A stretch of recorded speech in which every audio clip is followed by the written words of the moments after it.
Hello সকলকে। আজকে 8ই মে। আজকে হচ্ছে বিশ্ব থ্যালাসেমিয়া দিবস। দেখো, একটা জিনিস বলার, যে যবে থেকে নার্সিংয়ে এসেছি তবে থেকে কিন্তু আমরা অনেক ডে পালন করে থাকি। পালন বলতে এই কারণে যে আমরা মানুষকে কিন্তু অনেক বিষয়ে অ্যাওয়্যার করে থাকি। কারণ আমরা আগের দিনই বলেছিলাম বা জেনেছিলাম যে prevention is better than cure. অনেক রোগে আমরা আক্রান্ত হয়ে তারপর নানান রকমের ওষুধ খাই। তার থেকে যদি আগে থেকেই সেটাকে প্রিভেন্ট করা যায় তাহলে সেটা বেটার। এবার সেই জন্য আমরা নানান রকম বিষয়ে আমাদের কাজ, আমরা যারা এএনএম এর জব করব তাদের কাজ হচ্ছে যে আমাদের চারিপাশে যারা রয়েছে কমিউনিটি মানুষদেরকে কিছু বার্তা প্রেরণ করা। তো সেটা আমি সোশ্যাল মিডিয়া থ্রুতে এখন থেকে স্টার্ট করার চেষ্টা করছি বা করেছি বা করব। তো আজকে যেহেতু বিশ্ব থ্যালাসেমিয়া দিবস, তো সেই জন্য আজকে 8ই মে। তো এই যে ওয়ার্ল্ড থ্যালাসেমিয়া ডে আজকে বললাম, তো প্রতি বছরই কিন্তু একটা থিম থাকে। তো এই বছরের থিমটা কি একটু জেনে নিই। Together for thalassemia, uniting communities, prioritising patients. মানে যে কোনো কমিউনিটিরই মানুষ হোক না কেন, সবাইকে এক জায়গায় করতে হবে এবং প্রায়োরিটাইজ করব আমরা কি, পেশেন্টকে প্রায়োরিটাইজ করব, যে কে কোন কমিউনিটি সেটাকে না দেখে আমার কাছে সব পেশেন্টই সমান। ঠিক আছে, এটাই হচ্ছে এই বছরের থিম। এবার যেটা বলার, যে আমরা যেটা জানবো, যে আমরা কিন্তু এখনো অনেকে কি করি, যে বিয়ের আগে কুষ্টি বিচার করি। কিন্তু এখন যেটা বলা হয় যে কুষ্টি বিচার করার আগে থ্যালাসেমিয়া আছে কিনা সেটা অবশ্যই জেনে নিই। এবার এই থ্যালাসেমিয়া কি আমরা অনেকেই শুনতে পাই, বা অনেকে আমরা এরকমও পোস্ট দিই যে থ্যালাসেমিক একটা বাচ্চার জন্য ব্লাড দরকার। তো এরকম আমরা কিন্তু অনেক পোস্ট করে থাকি। এটাও আমরা শুনেছি যে থ্যালাসেমিয়া মানেই হচ্ছে যে প্রতি মাসে মাসে বা কিছু টাইম ইন্টারভেলে ব্লাড দেওয়া হয়, তাই তো? এটা আমরা প্রত্যেকেই শুনে থাকি। এবার আজকে আমরা জেনে নেব যে থ্যালাসেমিয়াটা আসলে কি। একটু সহজ ভাষায় বলবো, যাতে সবার সেই বিষয়ে একটু জ্ঞান আসে, এবং আমরা যাতে আমাদের চারিপাশে যারা আছে, এই যে যেই সকল বাচ্চাগুলো থ্যালাসেমিয়ায় ভুগছে, যাদেরকে মাসের পর মাস ব্লাড দিতে হয়, সেটা যাতে একটু হলেও প্রতিরোধ করা যায়, মানে তার জন্য আমাদের কি করণীয় সেটা আজকে আমরা জানবো। ফার্স্ট হচ্ছে, ফার্স্ট যেটা ব্যাপার সেটা হচ্ছে যে আমি যেমন নিজে প্রায় তিনবারের দরকার নেই, একবার হলেই হবে, তিনবার টেস্ট করেছি। মানে কি করে সেটা একটু বলি। ফার্স্ট একবার আমি আমার নোজ ব্লিডিং এর একটা প্রবলেমের জন্য আমার নানা রকমের টেস্ট করা হয়েছিল, তখন সেখানে কিন্তু থ্যালাসেমিয়ার একটা টেস্টও করা হয়েছিল, সেটা করা হলো প্রথমবার। দ্বিতীয়বার আমরা একটা এনজিওর সাথে যুক্ত, সেখানে আমরা মানে ইনভিটেশন পেয়েছিলাম যে কেউ যদি থ্যালাসেমিয়া চেক আপ করতে চাও তো যেতে পারো। আপনি সেইখানে যে ক্যাম্পগুলো হবে সেখানে গিয়ে কিন্তু বিনা পয়সাতেও সেখান থেকে কিন্তু চেক করে নিতে পারেন যে আপনি থ্যালাসেমিয়া কেরিয়ার না আপনি থ্যালাসেমিক পেশেন্ট। তো সেইগুলো কিছু সিমটমস দেখেও আমরা বুঝতে পারি যে কে থ্যালাসেমিক পেশেন্ট। ঠিক আছে, কিন্তু কেরিয়ারটা ব্লাড টেস্ট করে আরও আমরা শিওর হয়ে যাই। তো কি কেরিয়ার, কি পেশেন্ট, বা কার থ্যালাসেমিয়া নেই সেটা আমরা কি করে বুঝবো, চলো একটু জেনে নিই খাতা কলমে। তাহলে এবার আমরা দেখবো যে কেন বিয়ের আগে ছেলে আর মেয়ের থ্যালাসেমিয়া টেস্ট করে নেওয়াটা জরুরি। ধরুন, এটা হচ্ছে বাবা আর এই যে মা, তাদের এবার সন্তান সন্ততি হবে। তার আগে টেস্টটা কেন করা উচিত, যে আমি যেমন এখানে ধরলাম যে বাবা হচ্ছে থ্যালাসেমিয়া বাহক, মানে সে থ্যালাসেমিয়া আক্রান্ত নয়, সে থ্যালাসেমিক পেশেন্ট নয়, কিন্তু তার একটা আমরা জিন দেখিয়েছি যেটা হচ্ছে টিএইচ, সেটা হচ্ছে থ্যালাসেমিক জিন। আর একটা দেখিয়েছি টিএইচ প্লাস, যেটা হচ্ছে স্বাভাবিক, সেটা দিয়েছি। মানে বাহক মানে তার একটা থাকছে থ্যালাসেমিয়া বাহক জিন, আর একটা হচ্ছে নর্মাল জিন। আর মা যেহেতু সুস্থ তাই তার দুটোই প্লাস দিয়ে ডিনোট করেছি। এবার যখন এই জিনিসগুলো আমরা দেখছি যে এটা হচ্ছে প্যারেন্ট জন্য, মানে এনারা তো হচ্ছে প্যারেন্ট, প্যারেন্ট জেনারেশন, এবার তাদের এখান থেকে আমরা দুই ধরনের তাহলে গ্যামেট পেলাম। এবার সেটাই আমি এখানে লিখেছি, এটা হচ্ছে বাবার এই দুটো গ্যামেট আর এটা হচ্ছে মায়ের দুটো গ্যামেট। এবার আমরা জানি গ্যামেটের মিলনের ফলেই আমরা দেখবো জাইগোট তৈরি হয়, সেটাই ডিভিশনের ফলে আস্তে আস্তে কি একটা বাচ্চার জন্ম দিচ্ছে। তাহলে এখানে আমরা দেখছি টোটাল 4টে বাচ্চা। এবার কার কি হতে পারে সেইটা আমরা এখান থেকে দেখবো।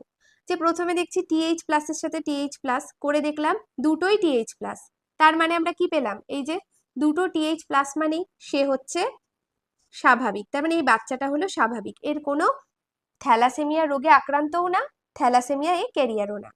ভালো। পরবর্তীটাই দেখলাম যে একটা টিএইচ প্লাস, মানে ঠিক এর বাবার মতো হলো, মানে এ হচ্ছে থ্যালাসেমিয়া বাহক। পরবর্তী বাচ্চাটা দেখছি আবার TH+, মানে এই বাচ্চাটাও হচ্ছে স্বাভাবিক। আর একটা বাচ্চা দেখছি তার আবার TH আর TH+, মানে এও আবার হচ্ছে বাহক। তার মানে এখানে দেখলাম যদি একজন পেরেন্টের মধ্যে একজন কেরিয়ার হয় আর একজন সুস্থ হয়, তাহলে দেখো 50-50 চান্স থাকছে যে 50% দেখতে পাচ্ছি সুস্থ বাচ্চা হচ্ছে, 50% দেখতে পাচ্ছি বাহক হচ্ছে। ঠিক আছে, এবার যদি দেখি যে দুজনেই কেরিয়ার, এখানে তো যেমন একজন সুস্থ ছিল, এখানে এবার যদি দেখি দুজনেই কেরিয়ার, বাবাও থ্যালাসেমিক কেরিয়ার, মাও থ্যালাসেমিক কেরিয়ার, তাহলে কি হবে এবার দেখবো কি যে দুজনেই যদি ক্যারিয়ার হয় মানে থ্যালাসেমিয়া বাহক হয়, তাহলে কি হবে? বাবাও এখানে থ্যালাসেমিয়া বাহক, মানে দুটোই আমি এবার ধরে নেব কি TH+TH, মাকেও ধরবো TH+TH, কারণ প্লাসটা দিয়ে আমরা ডিনোট করছি কি স্বাভাবিক জিন, আর শুধু TH দিয়ে আমরা ডিনোট করছি থ্যালাসেমিক জিন। এবার এই গ্যামেটগুলোর আমরা মিলন করাচ্ছি, দেখো এটা বাবার একটা গ্যামেট আর এটা মায়ের। ঠিক আছে, সেই দুটো মিলিয়ে আমরা পেলাম কি দুটোই TH+, তার মানে দুটো TH+ মানে সেই বাচ্চাটা হবে স্বাভাবিক, তাহলে একটা বাচ্চা স্বাভাবিক হলো। পরবর্তী দেখো এই বাবার TH আর মায়ের এই TH+ দিয়ে কি হলো, একটা TH+, একটা TH, মানে এইটা বাহক হলো বাবা মায়ের মতো। আবার দেখো এই বাবার TH+ আর মায়ের TH আবার দেখতে পাচ্ছি বাহক হলো, কিন্তু এবার লাল কালার দিয়ে আমি দেখিয়েছি যে এবার কিন্তু এই বাবার TH আর মায়ের TH মিলে কিন্তু দুটো TH একসাথে প্রকাশ পেল, মানে প্রচ্ছন্ন ছিল, তারা এক জায়গায় হলো, দুটো প্রচ্ছন্ন একত্রিত হয়ে এবার সেই জিনিসটাকে প্রকাশিত করলো। জিনিসটা বলতে এখানে কি থ্যালাসেমিয়া প্রকাশ করলো, তার মানে এই বাচ্চাটার থ্যালাসেমিয়া হবেই হবে। তাহলে এখানে আমরা দেখতে পাচ্ছি যে দুজনেই যদি বাহক হয় তাহলে কিন্তু থ্যালাসেমিয়া বেবি কিন্তু হচ্ছে, থ্যালাসেমিক বেবি হচ্ছে। তাহলে সেই জন্যই বলা হয় যে অবশ্যই কিন্তু আগে টেস্ট করে নেওয়া উচিত। দুজনেই যদি ক্যারিয়ার হয় তাহলে বলা হয় যে বিবাহ না করাই উচিত। তো এখানে আমরা জানতে পারলাম যে একজন যদি বাবা মার মধ্যে একজন যদি ক্যারিয়ার হয়, একজন যদি সুস্থ হয় তাহলে ঠিক আছে, কিন্তু যদি দুজনেই ক্যারিয়ার হয় তাহলে কিন্তু একটা থ্যালাসেমিক বেবির জন্ম হবেই হবে। সেই জন্য মানে একটা চান্সেস থেকে যাচ্ছে। ঠিক আছে, এখানে যেমন আমি দেখালাম যে 4টে বাচ্চার মধ্যে একটা বাচ্চার হবেই হবে, সেটা বললাম। তো এই জন্যই কিন্তু আমাদের অবশ্যই যে আজকে 8ই মে, আজকে ওয়ার্ল্ড থ্যালাসেমিয়া ডে, তাহলে এই দিনটার কতটা গুরুত্ব এটা প্রত্যেকের জানা উচিত, সেটাই আমি বললাম। যারা জানলে, নিজেরা তো জানলে, মানে আর পারিপার্শ্বিক যারা আছে তাদেরকে কিন্তু অবশ্যই এটা জানানো উচিত যে প্রত্যেকের কিন্তু কুষ্টি বিচার করার আগে থ্যালাসেমিয়াটা আগে টেস্ট করা উচিত। এটা তোমাদের নিকটবর্তী যে হসপিটাল রয়েছে সেখানে গিয়ে কিন্তু তোমরা একবার খোঁজ নিয়ে নেবে, একটা নির্দিষ্ট দিনেও কিন্তু ফ্রি অফ কস্টে অনেক হসপিটালে এই চেক আপগুলো করা হয়।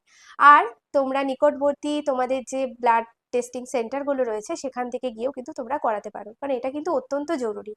তাহলে আশা করি জানা গেল যে কেন আমরা অবশ্যই বিয়ের আগে থ্যালাসেমিয়া টেস্ট করব। সেটা কিন্তু আমি বোঝানোর চেষ্টা করেছি খুব সহজ উপায়ে, যাতে সবাই বুঝতে পারে, কারণ সবাই তো সায়েন্স ফিল্ড থেকে নয়, বা সবাই বায়োলজি খুব যে ভালো করে জানে, সবটা জানে, সেটা কিন্তু নয়। আমিও যে সবটা জানি সেটাও নয়, জাস্ট আমি বোঝানোর চেষ্টা করলাম আর সবার মধ্যে একটা অ্যাওয়ারনেস ছড়িয়ে দেওয়ার চেষ্টা করলাম। তো প্রত্যেকে যারা জানো তা তো খুব ভালো, পারিপার্শ্বিক যারা আছে তাদেরকে অবশ্যই বলবে থ্যালাসেমিয়া টেস্ট করার কথা। আজকের দিনের যে গুরুত্ব, এটা শুধু আজকের দিনের জন্যই নয়, 365 দিনেই আমাদেরকে কিন্তু এটা প্রত্যেককে বলা উচিত, প্রত্যেককে অ্যাওয়ার করা উচিত, যাতে পরবর্তী জেনারেশনে যারা আসবে কোনো যেন থ্যালাসেমিক বেবির জন্ম না হয়। কারণ তাদেরকে কিন্তু অনেক কষ্ট, অনেক কিছু কিন্তু সহ্য করতে হয়, তো বা অনেক ক্ষেত্রে আমরা দেখি মৃত্যু পর্যন্ত ঘটতে পারে। তো সেই জন্যই প্রত্যেককে বলার অবশ্যই টেস্ট করবে, আরও অনেককে এই জিনিসটা, বার্তাটা পৌঁছে দেবে। আর আমার এই ভিডিওটাও অনেকের মধ্যে শেয়ার করে দাও, যাতে সবাই খুব সহজভাবে ব্যাপারটা বুঝতে পারে যে কেন আমরা থ্যালাসেমিয়া টেস্টটা করব, কেন এর গুরুত্ব রয়েছে। চলো সবাই ভালো থেকো, টাটা।